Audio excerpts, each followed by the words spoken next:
ಕರ್ನಾಟಕಕ್ಕಾಗ್ತಾ ಇರುವಂತಹ ಅನ್ಯಾಯವನ್ನು ಖಂಡಿಸಿ ಈಗಾಗಲೇ ರೈತರ ಆಕ್ರೋಶ ಭುಗಿಲೆದಿದೆ ಹಳೆ ಮೈಸೂರು ಭಾಗದಲ್ಲಿ. ಕೆಆರ್ಎಸ್ ಮುತ್ತಿಗೆಗೆ ಕನ್ನಡ ಪರ ಹೋರಾಟಗಾರರು ಯತ್ನಿಸ್ತಾ ಇದ್ದಾರೆ. ರಸ್ತೆಯಲ್ಲಿ ಉರುಳಾಡಿ ಮಹಿಳಾ ಪ್ರತಿಭಟನಾಕಾರರು ಕೂಡ ಆಕ್ರೋಶವನ್ನು ವ್ಯಕ್ತಪಡಿಸಿದ್ರು. ತಮಿಳುನಾಡಿಗೆ ನೀರು ಹರಿಸದಂತೆ ಪ್ರತಿಭಟನಾಕಾರರು ಇದೇ ವೇಳೆ ಘೋಷಣೆಯನ್ನು ಕೂಗಿದ್ರು. ಪ್ರತಿಭಟನಾಕಾರರನ್ನ ಪೊಲೀಸರು ಒತ್ತಾಯಪೂರ್ವಕವಾಗಿ ವಶಕ್ಕೆ ಕೂಡ ಪಡಿಬೇಕಾಗಿ ಬಂತು.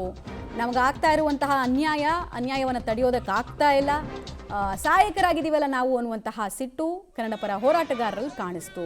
ನೋಡ್ತಾ ಇದ್ದೀರಾ ನೀವು ಅವರು ಪ್ರತಿರೋಧ ತೋರಿಸಿರುವಂತಹ ರೀತಿಯನ್ನ.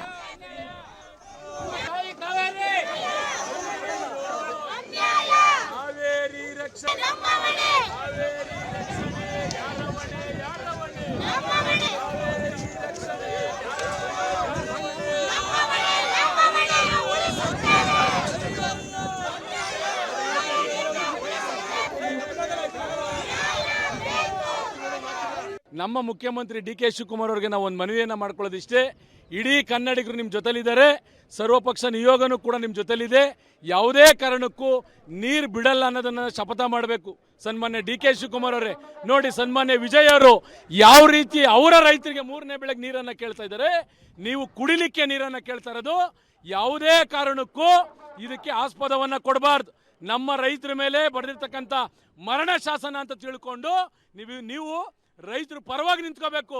ಹಾಗೆ ಸನ್ಮಾನ್ಯ ವಿಜಯ್ ಅವರೇ, ಇಲ್ಲಿ 35ರಿಂದ 40 ಲಕ್ಷ ಜನ ತಮಿಳಿಗರು ವಾಸವನ್ನ ಮಾಡ್ತಾ ಇದ್ದಾರೆ ಬೆಂಗಳೂರಲ್ಲಿ.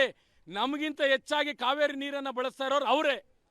ಇಲ್ಲೂ ಕೂಡ ನಮ್ಗೆ ಅನ್ಯಾಯವನ್ನ ಮಾಡ್ತೀರಾ, ಅಲ್ಲೂ ಕೂಡ ಅನ್ಯಾಯವನ್ನ ಮಾಡ್ತಾರೆ. ನಾವು ಕುಡಿಲಿಕ್ಕೆ ಕೇಳ್ತಾ ಇರೋದು, ನೀವು 3ನೇ ಬೆಳೆಗೆ ನೀರನ್ನ ಕೇಳ್ತಾ ಇದ್ದೀರಾ. ಸನ್ಮಾನ್ಯ ವಿಜಯ್ ಅವರೇ, ನಿಮಗೆ ಮಾನವೀಯತೆಯ ಮನುಷ್ಯತ್ವ ಅನ್ನೋದಿದ್ರೆ ಏನು 3ನೇ ತಾರೀಕು ಸಭೆಯನ್ನ ಕರೆದಿದ್ದಾರೆ, ಇಲ್ಲಿ ಬಂದು KRS ಡ್ಯಾಮಲ್ಲಿ ನೋಡಿ ನೀರೆಷ್ಟಿದೆ. ಬೆಂಗಳೂರು ನಗರಕ್ಕೆ 3 TMC ನೀರು ಬೇಕು ತಿಂಗಳಿಗೆ. ದಯವಿಟ್ಟು ಇದನ್ನ ಅರ್ಥವನ್ನ ಮಾಡ್ಕೋಬೇಕು. ಈ ರೈತರು ಕೂಡ ನಿಮ್ಮವರೇ ಅಂತ ಅರ್ಥ ಮಾಡ್ಕೋಬೇಕು ಅಂತ ಹೇಳಿ ವಿಜಯ್ ಅವ್ರಿಗೆ ನೇರವಾಗಿ ಹೇಳ್ತೀನಿ. ನಮ್ಮ ಮುಖ್ಯಮಂತ್ರಿ ಡಿ.ಕೆ. ಶಿವಕುಮಾರ್ ಅವರಿಗೆ ನಾವು ಒಂದು ಮನವಿಯನ್ನು ಮಾಡ್ಕೊಳ್ಳೋದಿಷ್ಟೇ. ಇಡೀ ಕನ್ನಡಿಗರು ನಿಮ್ಮ ಜೊತೆ. ಕನ್ನಡ ಪರ ಸಂಘಟನೆಗಳು ಈಗಾಗಲೇ ಸರ್ಕಾರವನ್ನು ಒತ್ತಾಯಿಸ್ತಾ ಇದ್ದಾರೆ, ನೀರು ಬಿಡದಂತೆ ಕಠಿಣವಾಗಿ ಕ್ರಮ ತಗೊಳ್ಬೇಕು ನೀವು ಕೂಡ ಬಂಗಾರಪ್ಪ ಅವರ ಮಾದರಿಯಲ್ಲಿ ಅಂತ ಕೇಳ್ತಾ ಇದ್ದಾರೆ. ಆಮೇಲೆ ನಿಮಗೆ ಗೊತ್ತಿರಲಿ, ಕಳೆದ 15 ದಿನದಲ್ಲೇ 3/4 TMC ಹರಿದು ಹೋಗಿದೆ ಆಲ್ರೆಡಿ. ಇನ್ನು ಮತ್ತೆ 4 TMC. ಈ ಕಡೆಗೆ ಮುಂಗಾರು ಕೃಷಿಗೆ ಅಂತ ನಾವೊಂದು 58 TMC ಆದರೂ ಎತ್ತಿಡ್ಕೊಳ್ಬೇಕಾಗತ್ತೆ. ಎತ್ತಿಟ್ಕೊಳ್ಳೋದು ಎಲ್ಲಿದೆ ಅಷ್ಟು ನೀರು ಅನ್ನೋದು ಪ್ರಶ್ನೆ.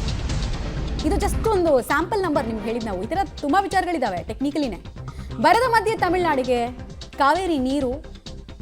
ಕೆಲ ಹೊತ್ತಲ್ಲೇ KRSನಲ್ಲಿ ಬಿಜೆಪಿಗರು ಕೂಡ ದೊಡ್ಡ ಪ್ರತಿಭಟನೆಯನ್ನು ಹಮ್ಮಿಕೊಂಡಿದ್ದಾರೆ. KRSಗೆ ಮುತ್ತಿಗೆ ಹಾಕೋದಕ್ಕೆ ಬಿಜೆಪಿ ನಾಯಕರು ಕೂಡ ಸಿದ್ಧತೆಯನ್ನು ಮಾಡಿಕೊಳ್ತಿದ್ದಾರೆ ಅನ್ನೋದು ಗೊತ್ತಾಗ್ತಾ ಇದೆ. ತಮಿಳುನಾಡಿಗೆ ನೀರನ್ನು ಬಿಡೋ ವಿಚಾರದಲ್ಲಿ ಸರ್ಕಾರ ಇಕ್ಕಟ್ಟಲ್ಲಿದೆ. ಸರ್ವಪಕ್ಷದ ಸಭೆ ತನಕ ನಾವು ಡಿಸಿಷನ್ಗೆ ಬರಲ್ಲ ಅಂತ ಹೇಳ್ತಾ ಇದೆ ಸರ್ಕಾರ. ಬಟ್ ನೀವು ಡಿಸೈಡೇ ಮಾಡಬಾರ್ದು ಯಾವುದೇ ಕಾರಣಕ್ಕೂ, ಸುಗ್ರೀವಾಜ್ಞೆನ ಹೊರಡಿಸಬೇಕು ಅಂತ ಬಿಜೆಪಿ ನಾಯಕರು ಕೇಳ್ತಾ ಇದ್ದಾರೆ. ಹಾಗೆ ನೋಡೋದಕ್ಕೆ ಹೋದರೆ ಬಿಜೆಪಿ ಸಂಸದರು ಎಲ್ಲ ಸರ್ವಪಕ್ಷದ ನಿಯೋಗನ ಕೇಂದ್ರದ ಬಳಿನೇ ಕರ್ಕೊಂಡು ಹೋಗ್ಬೋದು.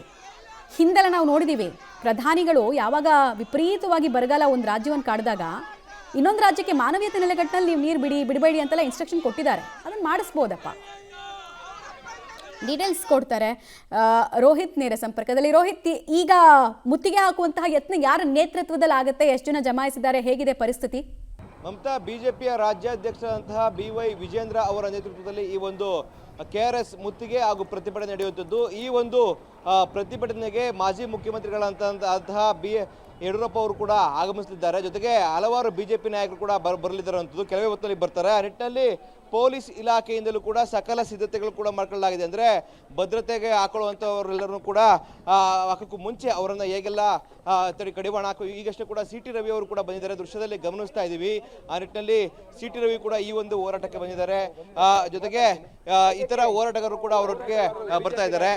ದೃಶ್ಯದಲ್ಲಿ ಗಮನಿಸ್ತಾ ಇದ್ದೀವಿ. ನಿನ್ನೆಯೂ ಕೂಡ CT ರವಿ ಅವರು ಸ್ಪಷ್ಟವಾಗಿ ಹೇಳಿದ್ರು, ನಾವು ಯಾವುದೇ ಕಾರಣಕ್ಕೂ ಕೂಡ ಸರ್ಕಾರ ನೀರನ್ನು ಬಿಡಬಾರ್ದು, ಜೊತೆಗೆ ನಾವು ಏನು ಸರ್ಕಾರದ ಜೊತೆಗೆ ನಿಂತ್ಕೊಳ್ತೀವಿ ಅಂತೇಳಿ ಕೂಡ ಆಗ್ರಹನ ಮಾಡ್ತಾ ಇದ್ರು. ಈ ನಿಟ್ಟಿನಲ್ಲಿ ಯಾವುದೇ ರೀತಿಯಾದಂತಹ ಘಟನೆಗಳು ಜರುಗಬಾರದು ನಿಟ್ಟಿನಲ್ಲಿ ಕೂಡ ಮುನ್ನೆಚ್ಚರಿಕೆಯಾಗಿ ಪೊಲೀಸ್ ಇಲಾಖೆ ಬಿಗಿ ಭದ್ರತೆಯನ್ನು ಮಾಡ್ಕೊಂಡಿದೆ. ಯಾಕಂದ್ರೆ ಮುತ್ತಿಗೆ ಹಾಕುವಂತಹ ಸಂದರ್ಭದಲ್ಲಿ ಕಾರ್ಯಕರ್ತರಿಗಾಗ್ಬೋದು ಅಥವಾ ನಾಯಕರಿಗಾಗ್ಬೋದು ಯಾರಾದ್ರೂ ಒಳಗಡೆ ಹೋಗಬಾರದು ನಿಟ್ಟಿನಲ್ಲಿ ಕೂಡ ಈ ರೀತಿಯಾದಂತಹ ಬಿಗಿ ಪೊಲೀಸ್ ಭದ್ರತೆಯನ್ನು ಕೂಡ ಮಾಡ್ಕೊಂಡಿರುವಂತದನ್ನ ದೃಶ್ಯಾವಳಿಗಳಲ್ಲಿ ಗಮನಿಸ್ತಾ ಇದ್ದೀವಿ. ಈ ನಿಟ್ಟಿನಲ್ಲಿ ಸಾಕಷ್ಟು ಭದ್ರತೆಗಳು ಕೂಡ ಇಲ್ಲಿ ಇರುವಂತದನ್ನ ಕಾಣ್ತಾ ಇದ್ದೀವಿ. ಜೊತೆಗೆ ಇವತ್ತು ಬೃಂದಾವನಕ್ಕೂ ಕೂಡ ಏನು ನಿರ್ಬಂಧವನ್ನ ಏರಲಾಗಿದೆ. ಬೆಳಗ್ಗೆ 6 ಗಂಟೆಯಿಂದ ಸಂಜೆ 6 ಗಂಟೆವರೆಗೆ ಪ್ರವಾಸಿಗರಿಗೆ ನಿರ್ಬಂಧ ಏರಲಾಗಿದೆ. ಯಾಕಂತ ಅಂದ್ರೆ ಪ್ರವಾಸಿಗರಿಗೆ ಯಾವುದೇ ರೀತಿಯ ತೊಂದರೆಗಳಾಗಬಾರದು ನಿಟ್ಟಿನಲ್ಲಿ ಕೂಡ ಈ ರೀತಿಯಾದಂತ ನಿರ್ಧಾರವನ್ನ ಜಿಲ್ಲಾಡಳಿತ ಮತ್ತೆ ಪೊಲೀಸ್ ಇಲಾಖೆ ಮಾಡಿದೆ. ಜೊತೆಗೆ ಏನು CWMA ಆದೇಶದ ಬೆನ್ನಲ್ಲೇ ಕೂಡ ಮಂಡ್ಯದಲ್ಲಿ ಪ್ರತಿಭಟನೆಯ ಕಾವು ಹೆಚ್ಚಾಗಿರುವಂತದ್ದು.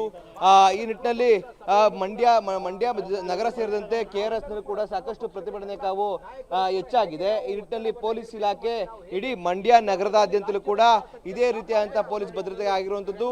ಜೊತೆಗೆ KRS ನಲ್ಲೂ ಕೂಡ ಬಿಗಿ ಪೊಲೀಸ್ ಭದ್ರತೆಯನ್ನ ಮಾಡ್ಕೊಂಡಿರುವಂತದ್ದು ಮಮತಾ. ಇನ್ನೇನು ಕೆಲವೇ ಕ್ಷಣಗಳಲ್ಲಿ ಏನು ಬಿಜೆಪಿಯ ಎಲ್ಲಾ ಮುಖಂಡರು ಕೂಡ ಇಲ್ಲಿ ಬಂದು ಪ್ರತಿಭಟನೆಯಲ್ಲಿ ಭಾಗವಹಿಸುವಂತದ್ದು ಮಮತಾ. ರೈಟ್, ಧನ್ಯವಾದ ತಮ್ಮ ಮಾಹಿತಿಗಾಗಿ.